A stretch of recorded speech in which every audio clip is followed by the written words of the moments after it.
they're supposed to be brave. So after they got their wits together and got back up again, then they went and took him off to the high priest. But they experienced something in that moment that nobody else did except for soldiers. And then we get to the crucifixion. And soldiers who do this every day. It's their job. Haul some prisoner away, nail him to the cross, take the cross up, sit there until he's dead, make sure he's dead, and then take him down.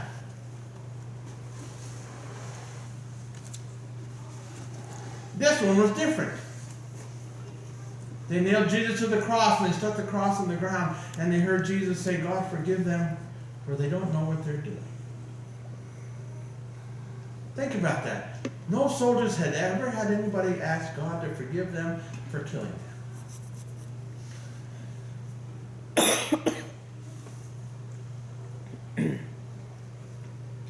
And then it got dark.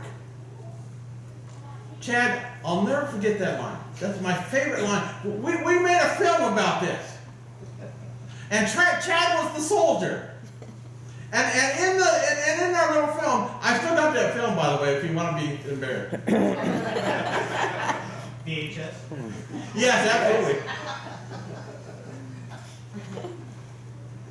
And they asked the soldier, who was Chad, then what happened, and he said, it got dark. And delivered with amazing acting skills. But I want you to understand what happened here. It got dark. We're not talking, it's easy to say maybe it was a solar eclipse. How long does the solar eclipse last? Does anybody know that? Okay, Google it. How long does the solar eclipse last? It lasts a matter of minutes. This lasted 3 hours.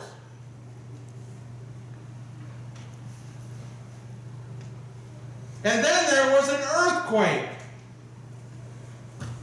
Have I got my earthquake thing here? No. No, it should be in there. Went away somewhere. Look at the other one. Gotta be in there. Sorry. I had an earthquake thing. It has to be. Darn.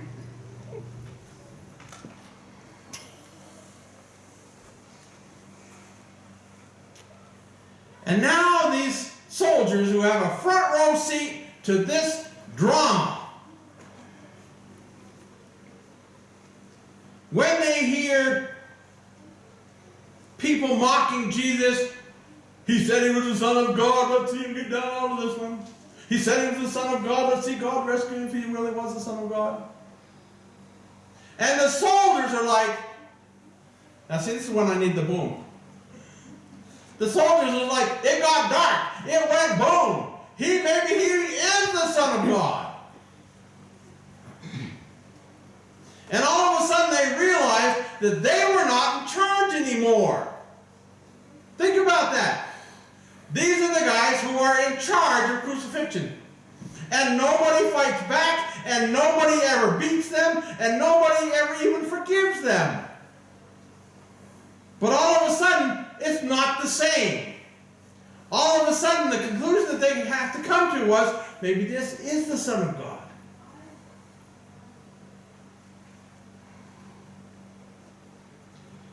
And then there's the resurrection. I don't know why I didn't think of this until just this morning.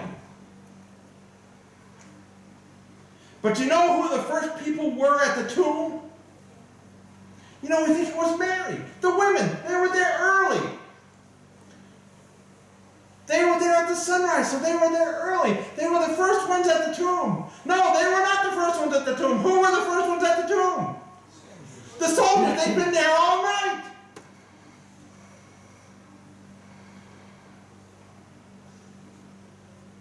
Again, a front row seat on one of the most important, the most important events in history. The soldiers had a front row seat. Been there all night.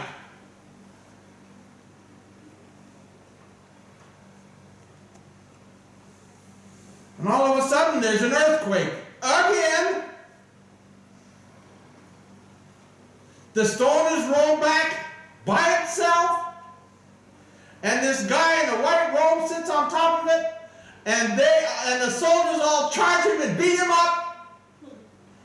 No, what happened to the soldiers? It says they fell down as dead. Now they survived it because we got the rest of the story later on. But what do we learn from the soldiers about this whole thing here? The thing that we learn from the soldiers is that there is incredible power. Did you hear that, Becky? She said yes.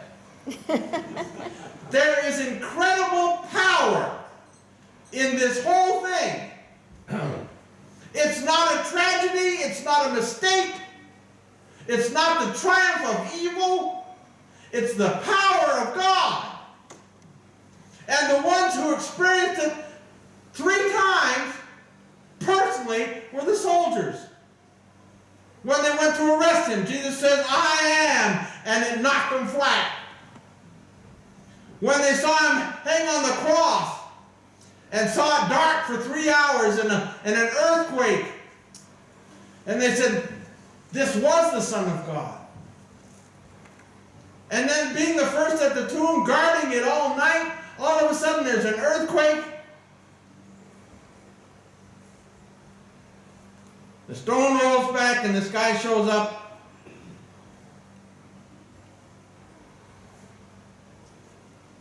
And there's only one conclusion that they can come to. This is something of the power of God. They were sure they were in charge because they always were in charge. They had the swords. They had the spears. They had the authority. They were in charge like they always had been. But the thing that they realized is that they were not in charge. Somebody greater, somebody more powerful was in charge. From the soldiers we learn about the power of the death and resurrection of Jesus.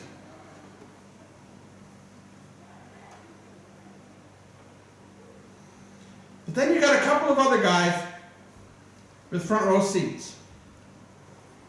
Well, standing room only at the cross, but anyway.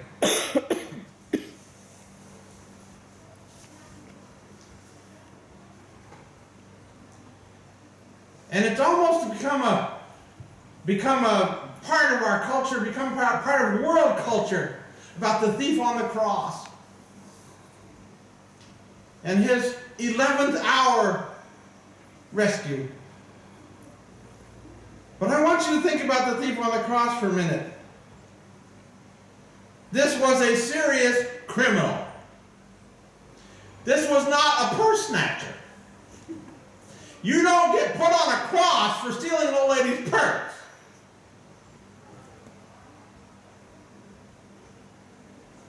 This was a serious criminal, perhaps murdered somebody when he committed the robbery. Worthy of death on the cross. And now here they are, one on either side of Jesus.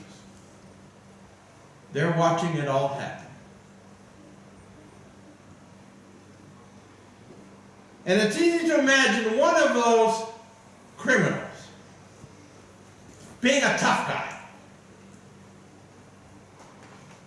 He's used to getting his own way. He's used to, if he doesn't get his way, he kills them. He steals from them.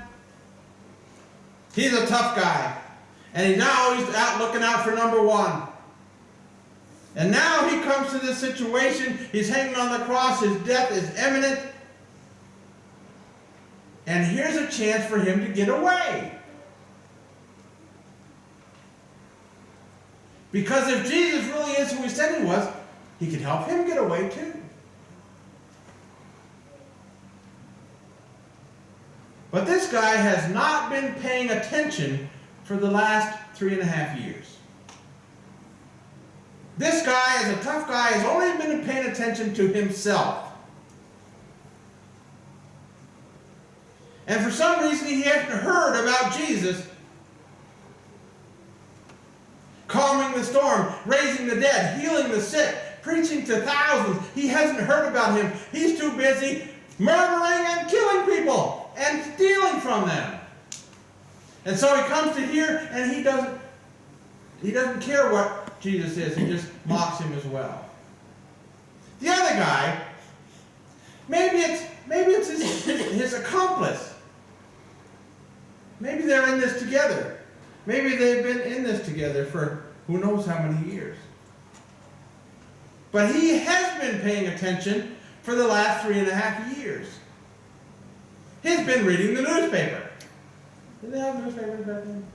Anyway. No, he's probably watching on Facebook.